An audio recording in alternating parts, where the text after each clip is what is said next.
Ngayong araw na to ay naisipan nga naming mamasyal mga mare. Kaya samahan niyo po kami pumunta sa Kalawan Floating Restaurant. Sakto at linggo po ngayon, mare. Sobrang excited nga po kaming lahat kasi ngayon ay linggo. Day off ko, tsaka wala din pasok ang mga bata. Kaya super duper excited po kaming lahat. Ayan na nga mare, dito po tayo dadaan sa expressway para mas mabilis po tayong makadating sa Laguna. Nakaka-stress nga din talaga yung isang linggo kang mag-aaral o magtatrabaho mare. Mas maganda din minsan na mag-unwind kasamang pamilya. Kaya kung meron po kayong pagkakataon at may pera din lang kayo na magagamit ay gora na mga mare. At dumating na nga tayo sa location, mare. Tingnan nyo nga naman, ang ganda. Thailand feels nga talaga itong lugar na to, mare. Nag-start na nga kaming magpa-picture.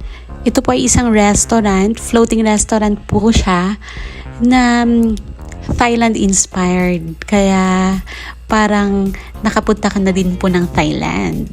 Oh, di ba? Alam nyo ba dati mga mare, sa movies ko lang to nakikita. Ngayon, tingnan nyo nga at nakakapunta na tayo dito. Abot kamay na natin yung mga lugar na dati ay hindi natin akalaing mapupuntahan.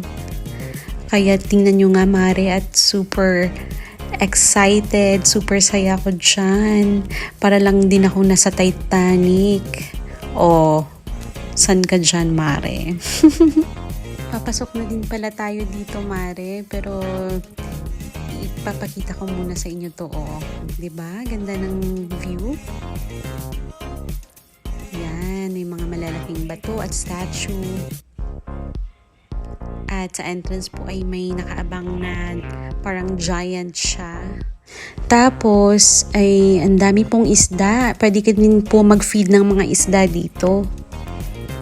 Tingnan nyo nga, mare, oh. Para ka talagang nasa Thailand, 'di ba?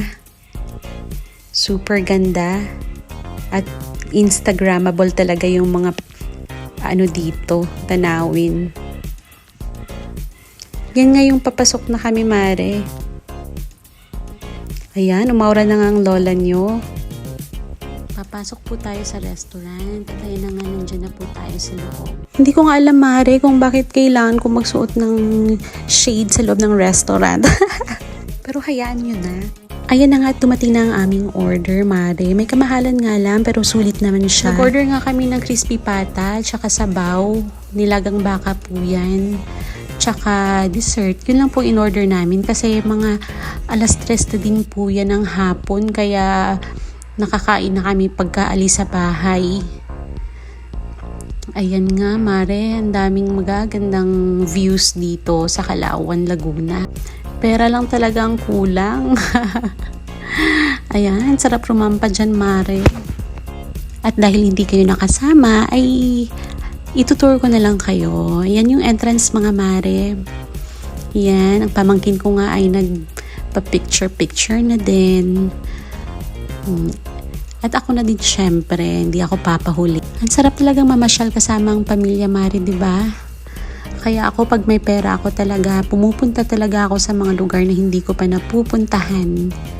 Kasi minsan lang tayo mabuhay sa mundo, kaya dapat habang buhay tayo ay sulitin natin ang mga oras na kasama natin ng ating pamilya. Sulit na sulit talaga, mare, ang pagpunta namin dito. Kasi akalain mo bang makakapunta ka sa Thailand dito sa Pinas? Meron na pala dito ngayong ganito. Ngayon ko nga lang na-discover, mare. Kaya if malapit lang kayo dito sa Laguna, try nyo din ang magpunta dito, mare.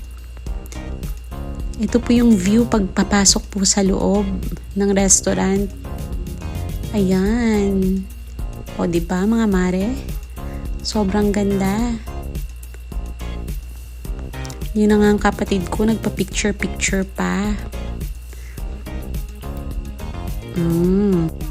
Napatiktok na nga din kami, mare, habang naglalakad kami papasok.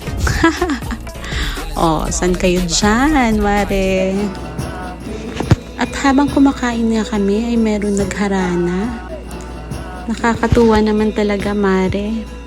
Tingnan nyo, ang saya-saya namin. Ito pa nga pala yung mga pictures namin, Mare.